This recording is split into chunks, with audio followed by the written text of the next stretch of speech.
अहं सम्मा सम्बुद्धो भगवा बुद्धं भगवन्तं अभिवादेमि। स्वखातो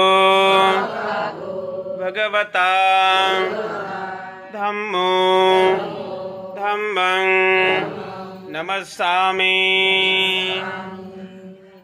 सुपटिपन्नो भगवतो सावक संघो संघं नमामि।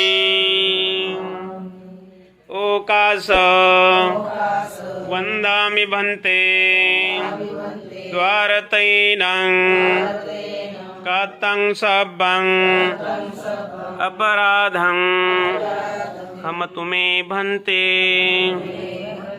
द्वितीयम्पि तृतीयम्पि ओकाश वन्दामि भन्ते द्वारतैनं कतं सब्बं अपराधं क्षमतु मे भन्ते। ओकाश अहं भन्ते त्रिशरणेन सह पंचशीलं धम्मं याचामि। अनुग्रहं कृत्वा शीलं देथ मे भन्ते।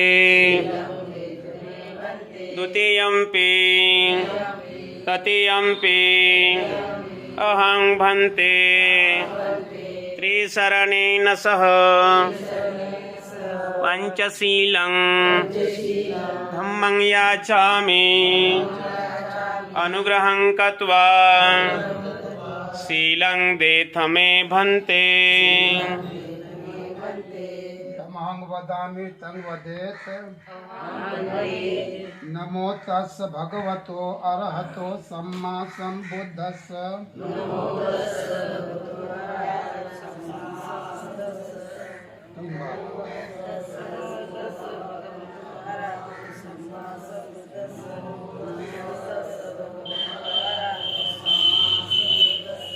बुद्धं शरणं गच्छामि धम्मं शरणं गच्छामि संघं शरणं गच्छामि। द्वितीयम्पि बुद्धं शरणं गच्छामि द्वितीयम्पि धम्मं शरणं गच्छामि द्वितीयम्पि संघं शरणं गच्छामि तृतीयम्पि बुद्धं शरणं गच्छामि तृतीयम्पि धम्मं शरणं गच्छामि तृतीयम्पि संघं शरणं गच्छामि। शरणगमनं सम्पूर्णं न पाणातिपाता वैरमणि सिक्खापदं समादयामि।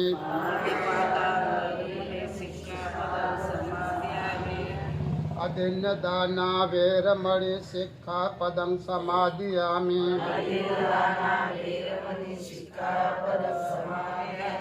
कामेषु मिच्छाचारा वैरमणि सिक्खापदं समादयामि।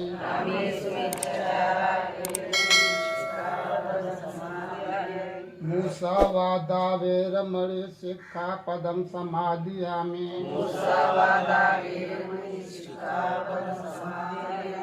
सुरामेरय मज्जपमादठाना वैरमणि सिक्खापदं समादयामि।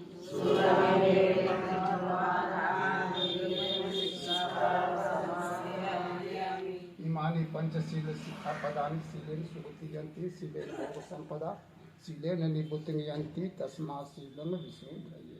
साधु साधु साधु। बुद्धं नमामि धम्मं नमामि संघं नमामि। श्रद्धावान उपासक उपासिका, मैं मराठी में नहीं बोल पाऊंगा है ना, आप लोग बोलेंगे तो हम समझ लूँगा, बोल नहीं पाऊंगा। सब लोग औरंगाबाद के ही हैं, बड़ी पवित्र भूमि से आए हैं। पवित्र भूमि कैसे, वहाँ की जितनी लेनियाँ हैं सब में जो है बुद्ध लेनियाँ हैं, सब पहाड़ों में है। ये कोई बहुत दूर के लोग आकर के नहीं बनाए हैं, आप ही के परिवार में से कोई न कोई भिक्षु बना होगा जिसने कि उन पहाड़ों को काट काट करके मोमबत्ती के जैसे, मोम के जैसे जो है इतनी बड़ी बड़ी गुफाओं को बनाया होगा, चाहे वो अजंता हो, चाहे लोरा हो, चाहे कुछ भी हो ना। पहले मैं जाता था तो ये भीम टेकड़ी जो माता जी का है ना, धर्मदर्शना, तो वहाँ जाता था, लेकिन अब एज के अनुसार अब ज़्यादा सफ़र नहीं करता, तो मैं शुरू से बहुत पहले से जाता हूँ। तो चलिए अब उछड़िए वो सब। ये जहाँ पर आप लोग अभी भोजन किए हैं, बैठे हैं, ये वो पवित्र स्थान है कि यहीं से बौद्ध धर्म की नींव पड़ी है। बौद्ध धर्म की नींव इसी जगह से पड़ी है। अभी आप लोग जो देख के आ रहे हैं राज परिवार का निवास, जिसको गनवरिया कहते हैं, गणराज्य का बिगड़ा हुआ रूप गनवरिया। यहाँ जब दोनों जगह गए थे ना, हाँ, तो जिसके आंगन में कुआं बना हुआ है, सिद्धार्थ गौतम इसी जगह रहते थे। शादी हुई तो यशोधरा आकर के वहीं रहती थी।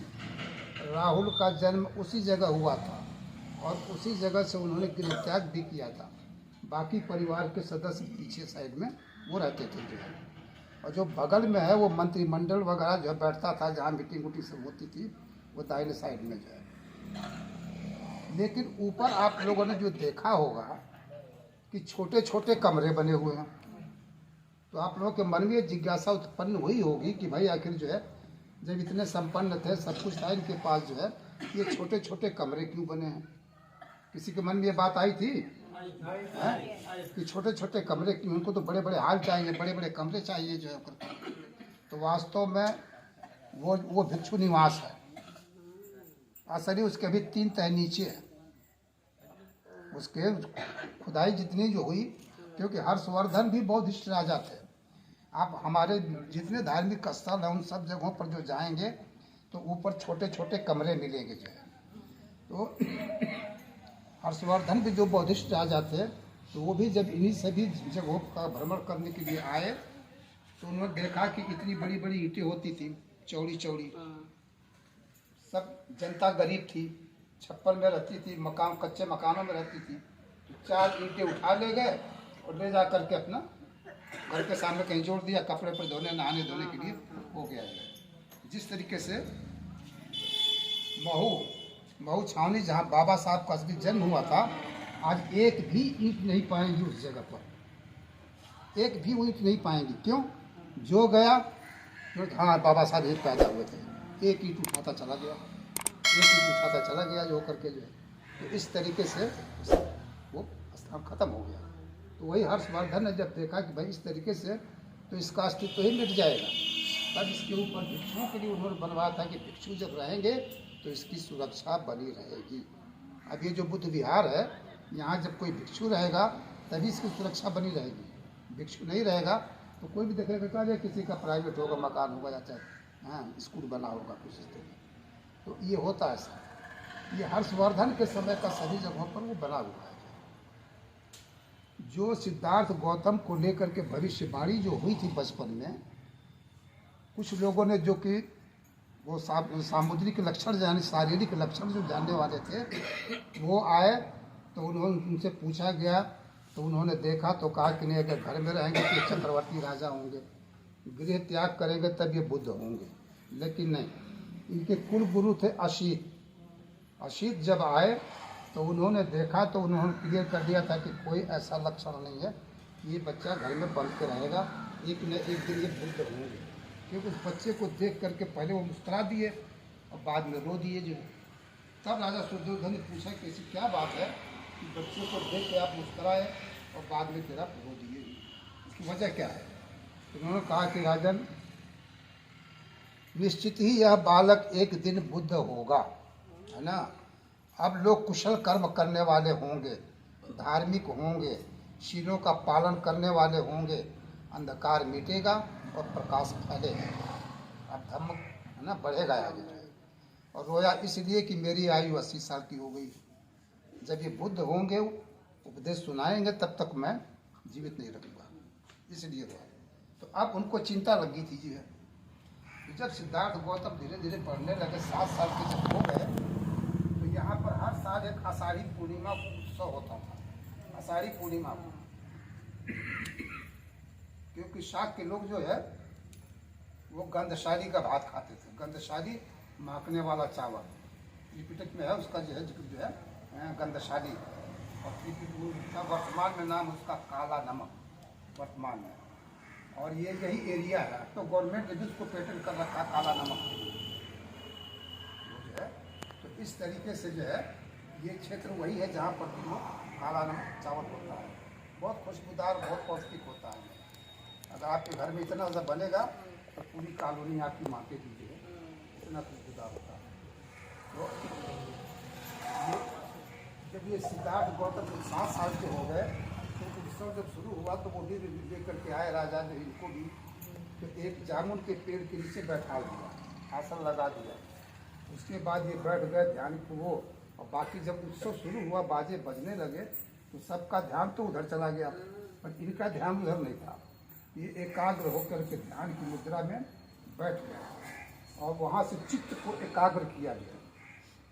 चित्त को वहाँ से हटा करके जब एकाग्र किया, थोड़ी देर के बाद जब राजा सुद्योधन आते हैं तो देखते हैं इस मुद्रा को जो है, तो बेटे को देख करके बाप का हाथ तो पहली बार वो हुआ, लेकिन चिंता बढ़ गई कि मैं इसको क्या बनाना चाहता हूँ और इसका झुकाव कहाँ है। इसका मतलब जो अशीत ने कहा था वो सही हो रहा है। तब उनके लिए 3 महल बनवाया। अभी जहाँ आप लोग गए थे देखने के, जो स्तूप जो है, स्तूप के पास जो है जब गेट से घुसे होंगे तो बाएं तरफ एक बोर्ड लगा है बहुत बड़ा सा, उसके ऊपर अस्थि कलश है। उसी के अंदर अस्थियां भगवान बुद्ध की रखी हुई हैं। वो इस स्तूप के अंदर रखी हुई थी जो है। ये जो है उसके ऊपर की जो लिखावट है ब्राह्मी लिपि में, एक अक्षर छोड़ करके कोई भी पढ़ेगा तो उसका अर्थ कुछ और निकलेगा। आप पढ़ेंगे तो कुछ और अर्थ निकलेगा, ये पढ़ेंगे तो कुछ और निकलेगा, वो पढ़ेंगे तो कुछ और अर्थ निकलेगा, केवल एक अक्षर छोड़ करके। इस तरीके से तो वो अब वहाँ से जब गेट से आप अंदर जब जाएंगे तो एक सफेद इतना बड़ा बोर्ड लगा हुआ है, वो अंधों बहरों के लिए है।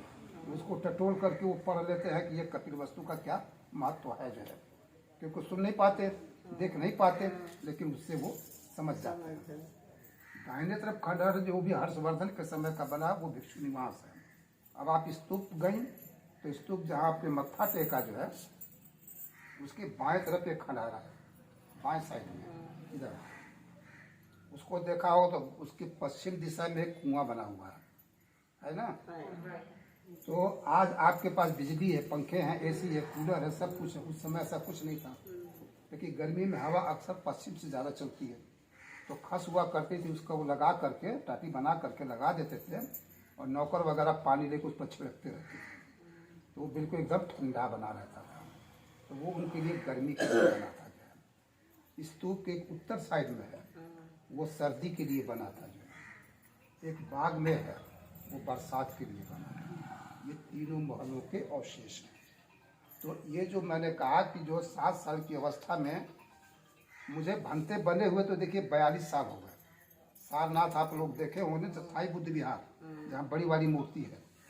80 से मेरी सारी शिक्षा दीक्षा 10 साल वहीं हुई, 3 साल थाईलैंड में हुई। लेकिन यहाँ जितने विहार बने हुए हैं सब विदेशी लोगों के हैं, हम भारतीयों का कहीं नहीं है। और उन विदेशी विहारों में हम लोगों को जगह मिलती नहीं है करके, क्योंकि भाई उन लोगों का रहन सहन दूसरे ढंग का है, हम लोग का रहन सहन दूसरे ढंग का है। हम लोग जहाँ रहेंगे गंदगी फैलाने में नंबर 1 है ना। इसमें हम लोग कोई बराबरी नहीं कर सकता, चाहे दुनिया के किसी भी कोने कोई आ जाए, इससे बराबरी नहीं कर सकता। इसलिए वो नहीं देते, इसलिए वो नहीं देते हैं। कहते कि नहीं, उनको कहते थे कि हमारे यहाँ पार्टी रुकी है, दूसरे बिहार में जाएं। तब उसको मैंने छोड़ा। यहाँ 22 साल हो गए। ये 1995 में मैंने एक संस्था बनाया, भारतीय बौद्ध महाविहार रजिस्टर्ड है, ट्रस्ट है। तो उसके नाम से बनाया और उसके तहत धीरे धीरे, जैसे अब यहाँ आया तो मैं किराए पर रहता था, बाद में इतनी ज़मीन खरीदा। तो ये यहाँ पर गोल एक छप्पर का बनाया था और चौकी बांस की बनवाया था, उसी पर रहता था इसी जगह में। तो ये जब इतनी ज़मीन लिया था तो ये जामुन का पेड़ लगा नहीं है, लगाया नहीं है किसी ने, ये बच्चों ने खा के फेंका होगा। तो मैंने कहा ऐतिहासिक जगह पर, सही जगह पर, क्योंकि राज परिवार का निवास ये 7 किलो गंधशाली का भात खाते थे, वो एरिया यही। तो हो सकता है कि वो जामुन का पेड़ भी यही कहीं आसपास रहा होगा, कहीं दूर तो जाएंगे नहीं वो करके। तो उसको ध्यान में रख करके ये एक मूर्ति अंदर रखी है छोटी, वो परभनी से हमने बनवा के मंगवाया था। अरविंद कामरे साहब हैं, उनसे जब वो करके तो भदन सुमेध बोधि वहाँ से यवतमाल से लेके आए थे। ये जो मूर्ति बन के आई है 7 साल की अवस्था वाली, उनको मैंने बताया ये जो मूर्ति आई है इसमें 3 कमियां हैं। उन्होंने पूछा क्या? मैंने कहा पहली कमी ये है, सिद्धार्थ गौतम के कान लंबे थे, इसमें लंबे नहीं हैं ना। दूसरी कमी ये उनके बाल घुघराले थे, इसमें घुघराले नहीं हैं ना। तीसरी कमी ये मत्स्य केसु, ये थोड़ा सा उठा हुआ था, वो उसमें नहीं है जो करके। अब मूर्ति बन गई है वहाँ से, इसी नवंबर में आएगी। ये आप लोगों का बिहार है, मेरा नहीं है। ये धीरे धीरे धीरे धीरे 16 लाख में वहाँ तक की जमीन खरीदा, सब संस्था के नाम से। मेरे नाम से 2 गैस सिलेंडर रखे, बाकी सब ये आप लोगों की अपनी प्रॉपर्टी, मेरी नहीं है। आप लोगों से लूँगा, बनाऊँगा और एक दिन आँख बंद करके चला जाऊँगा। यहाँ आए थे एक थैला ले करके और जाते समय वो भी छोड़ जाऊँगा। वो भी मेरे साथ नहीं जाएगा, मेरे साथ मेरे कर्म जाएंगे, चाहे वो कुशल हो चाहे वो अकुशल हो ना। लेकिन जीवन भर आदमी देखिए कहीं इधर जेब बनाएगा, इधर जेब बनाएगा, इधर बनाएगा, इधर बनाएगा, तरह तरह का बनाता है, लेकिन वो भूल जाता है कि कफन में जेब नहीं होता है ना। सब यहीं रह जाएगा, चाहे हम महल बनाए, कुछ भी बनाए, सब कुछ प्रॉपर्टी बना दें, सब यहीं रह जाएगा। मेरे साथ कुछ नहीं जाएगा, मेरे साथ मेरे कर्म ही जाएंगे। तो ये जो बाबा साहब सबसे बड़े देवता हमारे, वो नहीं होते तो हमको धम्म मिलता नहीं। अब तक 3 बार धम्म चक्र प्रवर्तन हुआ, 3 बार। पहला धम्म चक्र प्रवर्तन सारनाथ में भगवान बुद्ध ने किया, दूसरा धम्म चक्र प्रवर्तन सम्राट अशोक ने पाटलिपुत्र यानी पटना में किया, अपने पुत्र और पुत्री तक को भिक्षु भिक्षुणी बना करके प्रचार प्रसार के लिए विदेशों में भेज दिया गया। और तीसरा धम्म चक्र प्रवर्तन 1956 में बाबा साहब ने किया था, जिसकी कि हम सब देन है। हम सब जो देन है उन्हीं की देन है। जो है 2500 वर्ष पहले तो हमारे पूर्वज जो भी थे वो सभी बुद्ध के ही अनुयायी थे, बुद्ध को ही मानने वाले थे। लेकिन धीरे धीरे जो है ये सब इनको कन्वर्ट करते करते करते करते हिंदू धर्म को उसमें फंसाते फंसाते जातियों में और तरह तरह को उसमें फंसा करके रख दिया जो करके जो है। और वर्तमान में अगर जो लड़ाई कोई चल रही है तो 2 विचारों की है, एक है अम्बेडकरवाद और एक मनुवाद, यही चल रही है ना। वो चाहते हैं इनको फिर से, क्योंकि आपकी नौकरियां गायब हो गई, शिक्षा दीक्षा सब गायब हो रही है ना, सब कुछ खत्म करते जा रहे हैं। तो ये आप जो बाबा साहब ने हमको दिया है, ये सिलसिला अब रुक नहीं सकता। आज आप आए हैं, कल आपके बच्चे आएंगे, उनके बच्चे आएंगे, उनके बच्चे आएंगे, अब ये सिलसिला चलता रहेगा।